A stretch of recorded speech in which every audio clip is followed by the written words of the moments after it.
সাগরে লঘুচাপের প্রভাবে রাতভর দেশের বিভিন্ন জেলায় মাঝারি থেকে ভারী বৃষ্টি হয়েছে। উজানের ঢল আর রাতে টানা বৃষ্টিতে নেত্রকোনা ও সুনামগঞ্জের হাওর অঞ্চলের পরিস্থিতির অবনতি হয়েছে। তলিয়ে গেছে নতুন নতুন এলাকা, ডুবে গেছে ফসলের জমি। চরম বিপাকে পড়েছেন এই অঞ্চলের কৃষকরা। এছাড়া নেত্রকোনার কংস নদের পানি বিপদসীমার 93 সেন্টিমিটার ওপর দিয়ে প্রবাহিত হচ্ছে।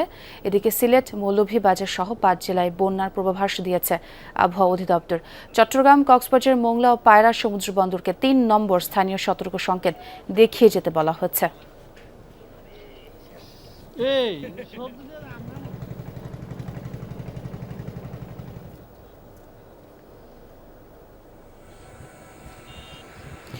যেমনটি বলছিলাম, সাগরের লঘুচাপের প্রভাবে দেশের বিভিন্ন জেলায় বৃষ্টি হচ্ছে। 4 নদীর পানি বিপদসীমার উপরে প্রবাহিত হচ্ছে। বিশেষ করে হাওর অঞ্চলেও কিন্তু দেওয়া হচ্ছে বন্যার পূর্বাভাস। এই বিষয়ে জানবো সহকর্মীদের কাছ থেকে। প্রথমে একটু সুনামগঞ্জ থেকে ঘুরে আসতে চাই, সেখানকার খবর জানাবেন সোহানুর রহমান। সোহান, বন্যা মোকাবেলায় প্রশাসনের প্রস্তুতি আসলে কেমন এবং নিম্নাঞ্চলের পরিস্থিতি সম্পর্কে জানতে চাই। ছোয়া, আমি এখন যেখানে দাঁড়িয়ে আছি এটি সুনামগঞ্জ শহরের পাশেই দেখার হাওরের একটি অংশ। এটি হচ্ছে হাওরের সবচেয়ে উঁচু অঞ্চল।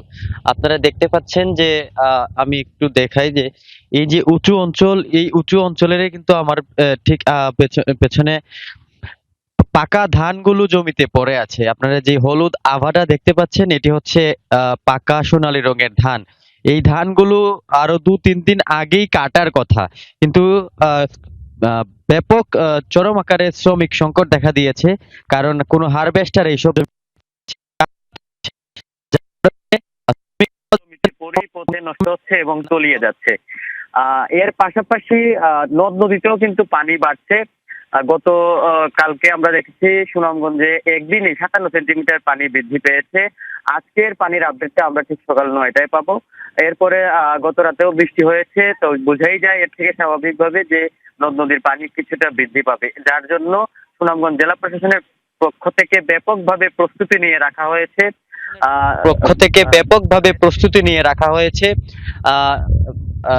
রেস্কিউ বোট, তারপরে সেনাবাহিনী, উদ্ধারকারীর জন্য ভলান্টিয়ার, খাদ্য, আমাদের আশ্রয় কেন্দ্র সবকিছু প্রস্তুত রাখা হয়েছে। এবং বিশেষ করে যোগাযোগ ব্যবস্থার জন্য, যেটি আমরা 22 সালে দেখেছি, আহ সরকারের সাথে সুনামগঞ্জের সব ধরনের মানুষের যোগাযোগ বন্ধ হয়ে যায়, তার জন্য বিশেষ যোগাযোগ ব্যবস্থা তৈরি রাখা হয়েছে, যেন মোবাইল নেটওয়ার্ক চলে গেলেও বিশেষ তরঙ্গ ব্যবহার করে সরকারের উচ্চপদস্থ কর্মকর্তার সাথে যোগাযোগ রাখা যায়।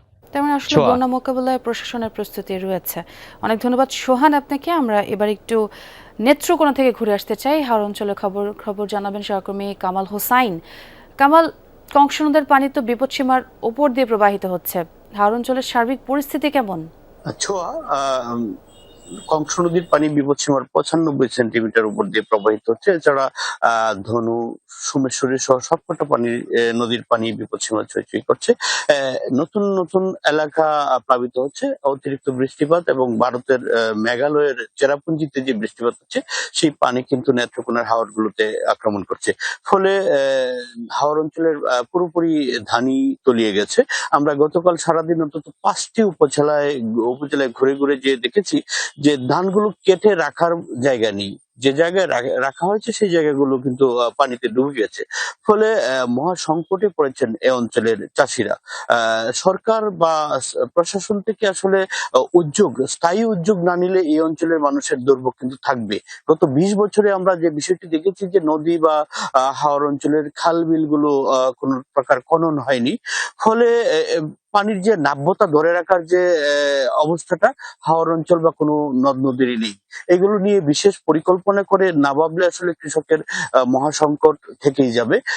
আমরা দেখেছি যে 42,000 হেক্টর জমি হাওর অঞ্চলের, যেটা স্থানীয় প্রশাসন এবং কৃষি বিভাগ বলছে যে অর্ধেকের বেশি কাটা হয়েছে, কিন্তু বাস্তবে আরো কম জমি কাটা হয়েছে। জমি এই সময়টাতে আসলে জমি কাটা হয়। এখন ঘরে ধান রাখা বা ধানগুলো শুকানোর কোনো ব্যবস্থা নেই। ফলে একেবারেই কম দামে মাত্র 500 টাকা ধরে 500 টাকা মন কিন্তু ধানগুলো বিক্রি করছে কৃষক, এমনই জানিয়েছে। যদিও সরকার থেকে ধানের চালের মূল্য, ন্যায্য মূল্য নির্ধারণ করে দিয়েছে, কিন্তু কি পরিমাণ ধান বা চাল সংগ্রহ করবে সেটা কিন্তু খাদ্য বিভাগকে জানানো হয়নি। ফলে সরকারি গুদামে যে ধান দিবে সেই পরিস্থিতিও কৃষকের সৃষ্টি হয়নি। অন্যদিকে শ্রমিক সংকট, জ্বালানি তেলের সংকট এগুলো তো রয়েছেই। ফলে এই দুর্ভোগ থেকে উত্তরণের জন্য সরকারের স্থায়ী পদক্ষেপ দরকার। কামাল, অনেক ধন্যবাদ আপনাকে, বেশ স্পষ্ট করেই জানালেন তথ্যগুলো, অনেক ধন্যবাদ।